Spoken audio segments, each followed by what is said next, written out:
Eclesiastes capítulo 4, versos de 9 a 12.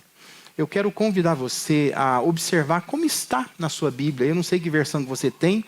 Hoje eu coloquei aqui na tela para você acompanhar aquela versão Nova Almeida atualizada, tá bom? Mas se você tiver NVI, aquela atualizada antiga, corrigida, NVT, enfim, acompanhe na sua Bíblia aí para comparar como que esse texto é dito. Mas é um texto escrito por Salomão, e o texto diz assim: melhor é serem dois do que um, porque maior é o pagamento pelo seu trabalho. Porque se caírem, um levanta o companheiro, mas ai do que estiver só, pois caindo não haverá quem o levante. Também se dois dormirem juntos, eles se aquecerão. Mas se for um sozinho, como se aquecerá? Se alguém quiser dominar um deles, os dois poderão resistir. O cordão de 3 dobras não se rompe com facilidade. Amém? É muito mais comum, eu sei, a utilização desse texto aqui no contexto do casamento. E, por certo, os princípios firmados aqui são perfeitamente aplicáveis às relações conjugais. Todavia, o texto não fala exclusivamente e nem diretamente para casais, mas está lançando diretrizes para as relações humanas de modo geral. Se você quiser, enquanto me ouve aqui, pensar no seu casamento, não tem problema nenhum, né? Aplica também no seu casamento. Mas pensa assim que isso aqui é para o casamento, é para relações profissionais, é para relação de igreja, é para vizinhança. Aonde você estiver em contato com pessoas, os princípios aqui são aplicáveis, né? Essas palavras que nós lemos aqui é um combate ao isolamento e à vida solitária. O texto começa afirmando que é melhor serem dois do que apenas um, refletindo evidentemente a constatação divina, retratada lá no Gênesis, de que não é bom que o homem esteja só. O texto diz, é melhor estar acompanhado do que só. É melhor estar associado a alguém e não sozinho. É melhor, é mais vantajoso o trabalho em equipe do que perseguir uma carreira solitária. Tem mais valor, o texto está dizendo, viver a vida contando com o auxílio de alguém do que tentar fazer tudo sozinho. O texto está dizendo, é melhor. Ainda que não seja fácil, né? Ainda que talvez não seja o mais agradável, o mais natural, por causa do temperamento que nós temos, por causa da formação, criação que nós temos. Mas o texto está dizendo que é melhor. Ainda que não seja, talvez, para você, mas não é a coisa mais natural, não é a coisa mais agradável. Mas está dizendo que é melhor. Salomão, ele lança mão de toda a sua experiência e a capacidade incrível que ele tinha de observar a vida, por isso que ele escreve muitos provérbios. E observando a vida, se você ler o contexto, ele está falando muito de trabalho. Ele diz assim, é melhor serem dois do que um. E é claro que a pergunta que a gente faz é, por quê? Por que é melhor serem dois do que um? Porque tem horas, tem momentos que é tão bom a gente estar sozinho, não é? Quando você pega assim o salário no início do mês, quando você recebe, você fala assim, eu faço o que eu quiser com esse salário. Não é? Você pensar assim, eu vou na padaria, eu vou comprar o que eu quiser. Sozinho. Não preciso consultar ninguém. Vou numa loja de sapato e vou escolher um sapato. Sem perguntar para ninguém. Às vezes é melhor a gente estar sozinho, né? É melhor você levantar de manhã, não ter ninguém em casa. Ninguém para perturbar. Ninguém para te perguntar se você está bem. Ninguém para te dar bom dia. Às vezes é melhor, não é? A gente acha que é assim. Por que Salomão está dizendo que é melhor serem dois do que um? Por que é melhor dividir a vida com alguém do que seguir só? A resposta do versículo 9 é porque maior é o pagamento pelo seu trabalho. Fica mais fácil de entender quando nós tomamos a forma como a NVT traduziu, né, que é a nova versão transformadora. Porque a NVT ela traduziu assim: é melhor serem dois do que um, pois um ajuda o outro a alcançar o sucesso. Ou seja, os resultados são melhores quando se conta com a cooperação de outras pessoas. Algumas versões falam a melhor paga, a maior recompensa. Isto é para olhar para o resultado, não para o processo. Porque às vezes o processo de conviver com alguém, o processo de dividir decisões com alguém, o processo da gente poder repartir a vida com alguém, não é melhor na nossa perspectiva. É mais difícil, é mais complicado, tem que ter ajuste. Mas o que Salomão está dizendo é melhor quando você observa o resultado. Tem uma paga melhor, tem um pagamento melhor, tem uma recompensa melhor. No final é melhor, é isso que ele está dizendo. Embora no processo não pareça melhor. O individualismo, o egoísmo, que estão tão presentes na vida contemporânea, são altamente prejudiciais para o ser humano. O resultado que a gente está vendo na nossa sociedade não são os melhores, concorda comigo? Nós temos uma sociedade neurótica, adoecida. Justamente porque o que tem prevalecido é esse individualismo, esse egoísmo. Não quero pensar em ninguém. Não quero conviver com as pessoas. Eu quero ser solitário, eu quero tomar decisões solitárias. E uso as pessoas, os relacionamentos, como objetos. Quando me favorece, quando é bom para mim. Mas, no final das contas, eu não estou pensando em ninguém, a não ser em mim mesmo. Essa é uma visão humanista do mundo, que tem criado uma sociedade de famílias disfuncionais, de igrejas divididas, de indivíduos solitários. É a nossa constatação, não é? Quantas famílias esquisitas que a gente tem hoje. É a filha que manda no pai, é a mulher que manda no marido, é o marido que não tem voz para nada, não consegue dar direção para a sua casa, não sabe onde a filha está, onde o filho está, o que a mulher está fazendo, não sabe pagar as contas de casa, é a mulher que tem que resolver tudo. E mulheres que estão sobrecarregadas, porque são maridos quase que inúteis dentro de casa.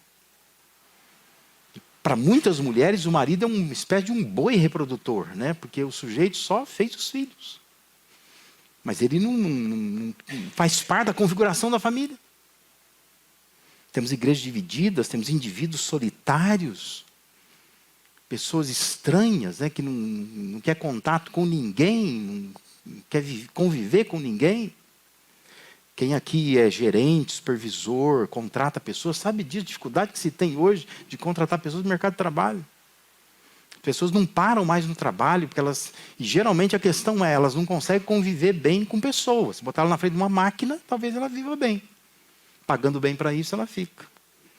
Mas quando você vai trabalhar em equipe, cuidar de uma equipe, e se esbarrar em pessoas, as pessoas são complicadas. Elas, vão embora.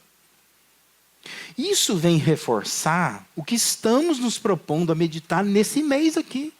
Comunhão fortalece. É o tema que a gente está abordando aqui. É na vida em comunidade que nós ganhamos força, que nós alcançamos melhores resultados.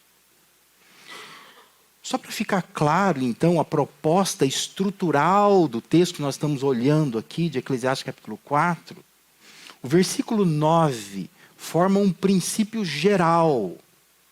É melhor serem dois do que um, porque os resultados são melhores, embora o processo seja mais doloroso. Mas o resultado é melhor, esse é um princípio geral. Os 3 versículos que vêm depois, né, o verso 10, 11 e 12, por meio de 3 ilustrações, quem escreveu está dizendo quais são os resultados. E essas ilustrações, ao que parece, elas são tiradas, pinçadas dos riscos de uma viagem a pé, que era o comum da época, né? As pessoas se deslocavam a pé. Então observa lá, o versículo 10, Ele deve estar dizendo que é melhor viajar 2 pessoas juntas do que uma só, porque se tiver um buraco, se tiver uma vala, uma valeta no caminho, e um deles cair, alguém vai lá e levanta ele. Entendeu? A ilustração tem a ver com caminhada, com uma viagem a pé. Versículo 11 diz que a pessoa nesta viagem, ela precisa dormir, e as noites são frias, ela teria que enfrentar nesse trajeto algumas pousadas. E para isso, então, seria melhor estar em 2, porque você dorme do ladinho da outra pessoa ali, ela aquece você. E o verso 12 diz que se porventura nesse trajeto, assaltantes, malfeitores, que estavam entocaiados, estão à beira do caminho e vai atacar, opa, se tiver 2, melhor do que 1. Né? Porque um defende o outro. Percebe? Conseguiu entender a estrutura do texto? Versículo 9 é um princípio geral. Melhor serem 2 do que 1, porque o resultado é melhor. Depois nós temos 3 ilustrações que trazem 3 resultados desse andar, né, em equipe, andar em conjunto com outra pessoa. A pergunta é, quais são os benefícios, ou quais os benefícios a comunhão traz? O primeiro benefício que o texto diz para nós aqui é o companheirismo. Versículo 10 levanta a primeira situação que poderia acontecer no trajeto de um viajante. Diz assim, porque se caírem, um levanta o companheiro, mas ai do que estiver só, pois caindo não haverá quem o levante. A cena é imaginada diante de uma fatalidade, envolvendo a queda numa valeta, um buraco. Se 2 indivíduos estiverem indo por caminhos diferentes, ou em tempos diferentes, e uma queda acontece, pode ser fatal. O sujeito sozinho. Ainda hoje a gente tem notícias assim, né?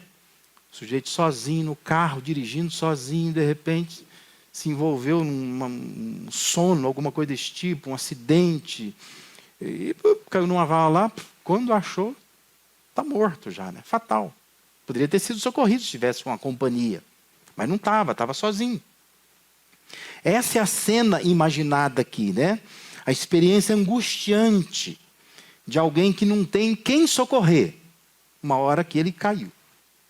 Mas se estiverem juntos, o texto fala, um levanta o companheiro. Ou seja, está casado, trabalhar em equipe, viver em comunidade, comunhão com a igreja, cria laços. E esses laços trazem como benefício o companheirismo. Porque sempre haverá alguém que, caso haja uma queda de qualquer natureza, vai estender a mão e vai ajudar a se levantar. E Salomão está observando isso, dizendo assim, é melhor serem 2 do que 1.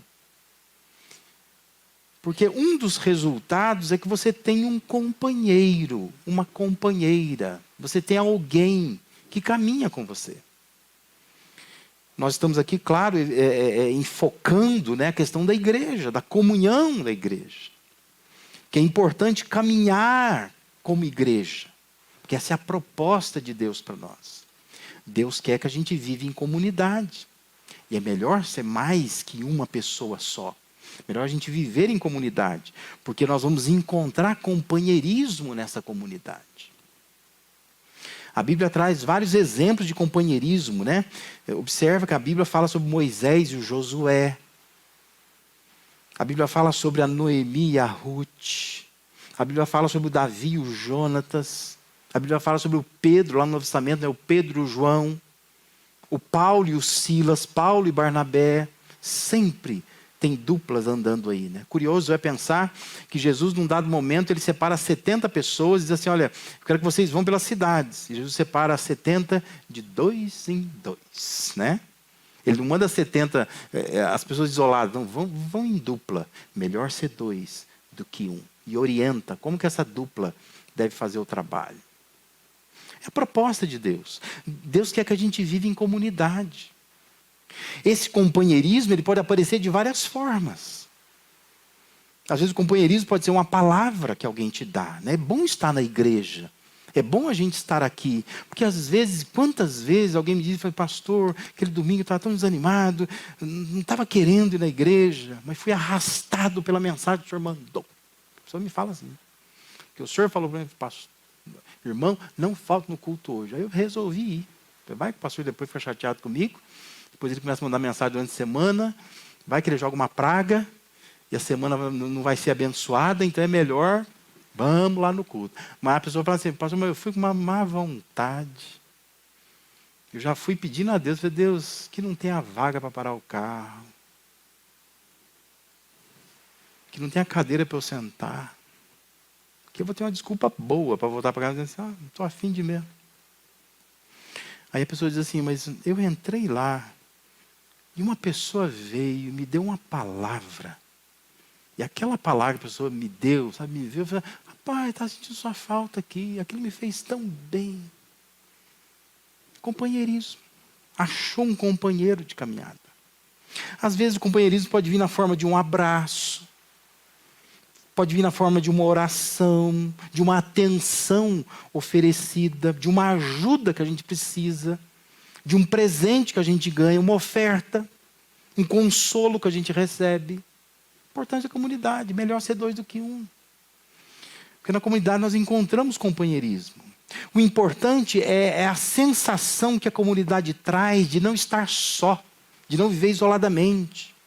De que se algo acontecer, se uma adversidade surpreender, se a tristeza nos derrubar, se o desespero nos empurrar para uma vala, Deus vai usar alguém para ajudar a levantar. E essa é a bênção da comunidade.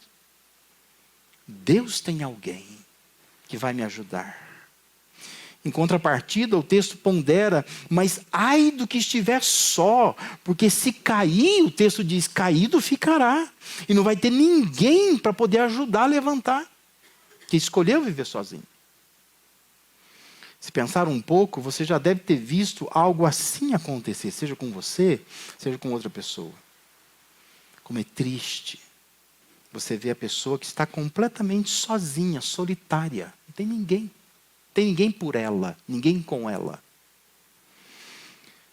Por isso é bom a gente observar esse resultado. Eu vou viver em comunhão. Eu vou me aproximar da igreja. Eu vou me integrar à igreja. Porque um benefício disto é companheirismo. Eu vou achar alguém que olhe por mim, que ore por mim, que me abrace, que me ajude, que seja um companheiro, uma companheira naquele momento que eu mais preciso. Que todos nós precisamos, né? Eu tenho dito, quando esse pessoal aí que é novo membro, né? Eu faço um encontro com eles, eu digo para eles assim, vocês estão no grupo do WhatsApp da igreja. Que é uma coisa simples, né? Uma coisa moderna.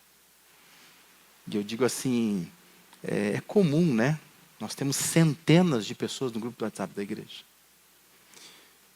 E a gente vê lá assim, você pode orar por isso? E às vezes aquelas centenas de pessoas que estão no grupo do WhatsApp da igreja, 20, 25, põe uma mãozinha de que estão orando. Eu sei, porque eu não sou ingênuo, que às vezes você não pôs a mãozinha, mas você orou.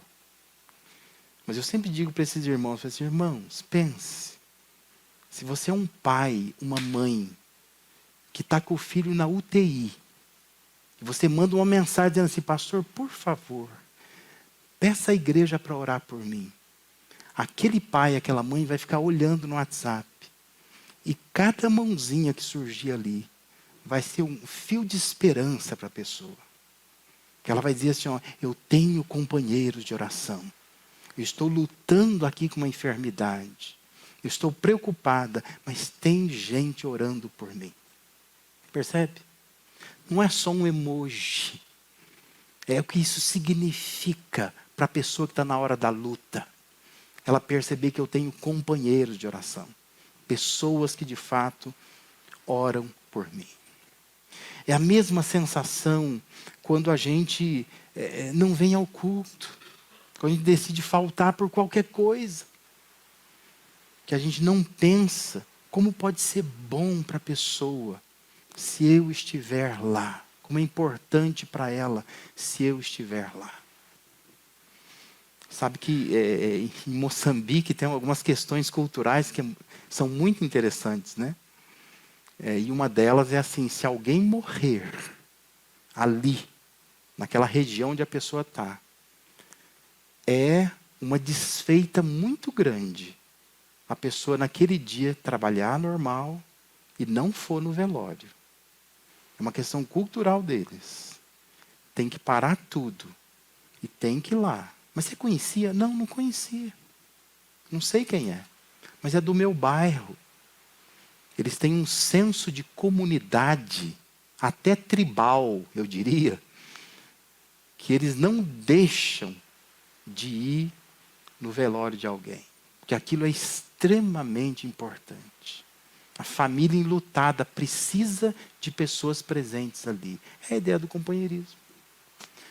Nós precisaríamos pensar, né, como é importante ser dois, não ser só um. A gente não viver só solitário.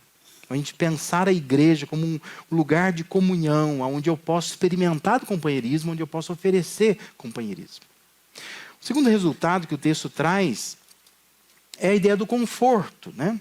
Ou do calor, se você preferir. O verso 11 diz assim: também se dois dormirem juntos, eles se aquecerão. Mas se for um sozinho, como se aquecerá?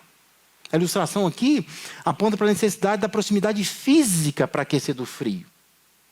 E claro, sem levar em conta a maldade atual, né, que a nossa mente moderna tem, que atribui ao ato de dormir próximo a alguém, né, algo perigoso. Por isso que, claro, a gente sempre vai pensar, dormir junto é casal, né?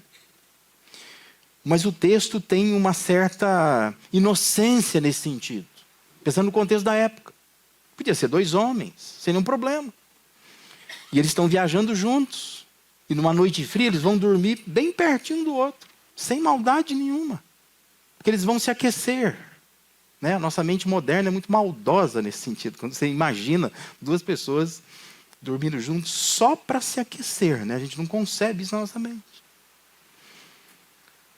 Significa que em condições adversas, quando não estamos sozinhos, há alguém ao lado para dar conforto, calor, encorajamento para nós. É mais confortável a gente enfrentar essas inevitáveis aflições que a vida, né, nos traz, se nós estivermos em comunhão, se nós estivermos congregando, se estivermos associados a outras pessoas. É mais caloroso, é mais confortável. É melhor, como o texto diz.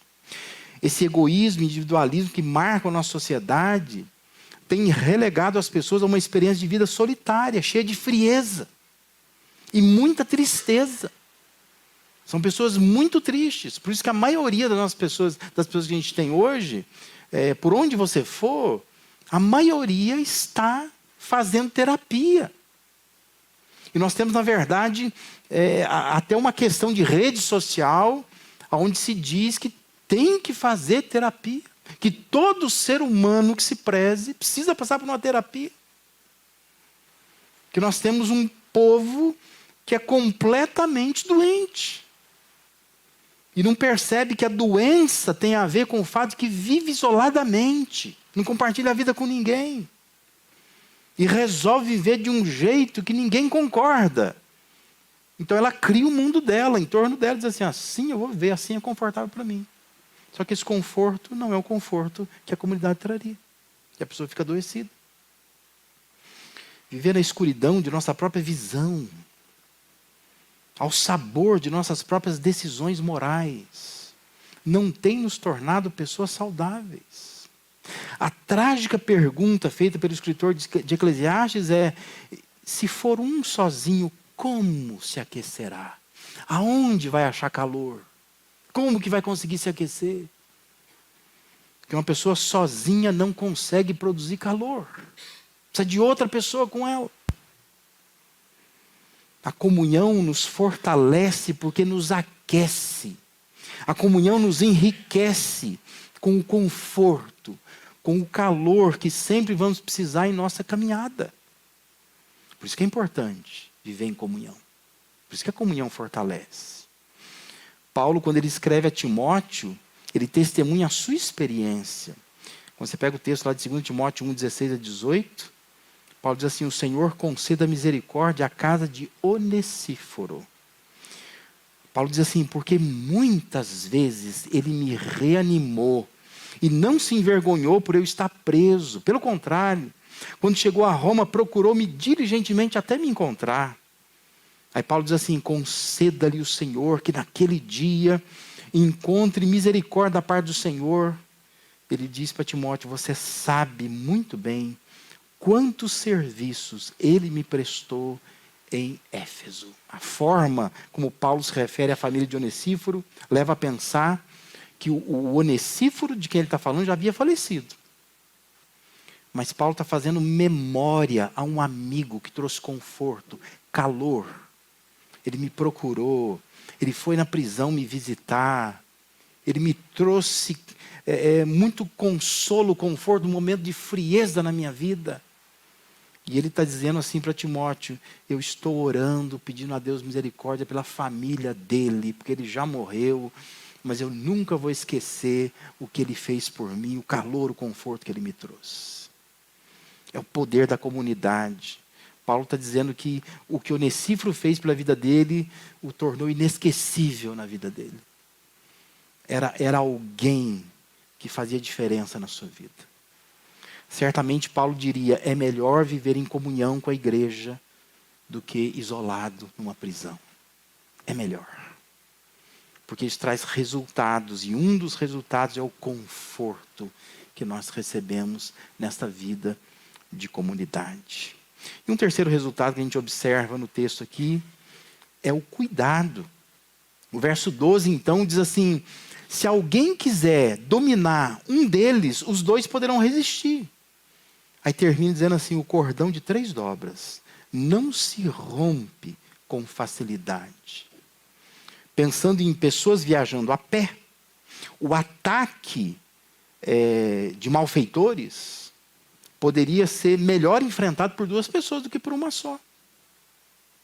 A gente é assim, né? Eu fui criado na roça, não sei de onde você veio. Mas quando eu comecei a trabalhar numa usina produtora de álcool para carro e açúcar, o meu primeiro trabalho assim, oficial, né, porque eu comecei a trabalhar com 12 anos. Mas aos 16, eu tive meu primeiro trabalho com carteira assinada, que foi nessa usina. Eu era estagiário de um curso técnico de química que eu fazia. E aí então eu tinha que levantar 4 da manhã. Porque eu tinha que me preparar e tinha que sair numa caminhada de quase 1 hora para poder pegar o ônibus, né? O ônibus, né? Enfeitei aqui para vocês, tá? Na verdade, como é que chamava aquilo? Era um pau de arara, né? Era um caminhão que tinha uns banquinhos dentro, né? Todo fechado assim de lata, né? Fazia um barulhão aqui na estrada de terra. Eu tinha que entrar na usina às 6 da manhã. Portanto, 5 da manhã, mais ou menos, eu tinha que chegar naquele lugar onde a gente pegava aquele caminhão lá. E, gente, eu poderia ficar um bom tempo aqui contando experiências que eu já tive de caminhar sozinho numa estrada, com pés de café dos 2 lados. Me lembro de uma vez que cachorros saíram do meio dos pés de café. E eu poderia vencer uma maratona pela velocidade que eu consegui naquela ocasião, né? Mas assim, é tão ruim sozinho. Eu tinha pavor, medo de algumas coisas. Eu via coisas que não existiam, eu ouvia barulhos, sons que eu acho que nunca existiram. Quando você está com alguém, é muito melhor, né? Melhor ser 2 do que 1. Né? Você deve ter tido experiências assim. De estar no lugar, estar no escuro, estar sozinho, o pavor que você sente. Quando você está com alguém, é mais tranquilo, é mais sossegado, né? É o cuidado que você recebe quando você está acompanhado. Isso chama a atenção para o quão vulnerável alguém pode ficar quando vive de forma independente, sem estar em comunhão com outras pessoas.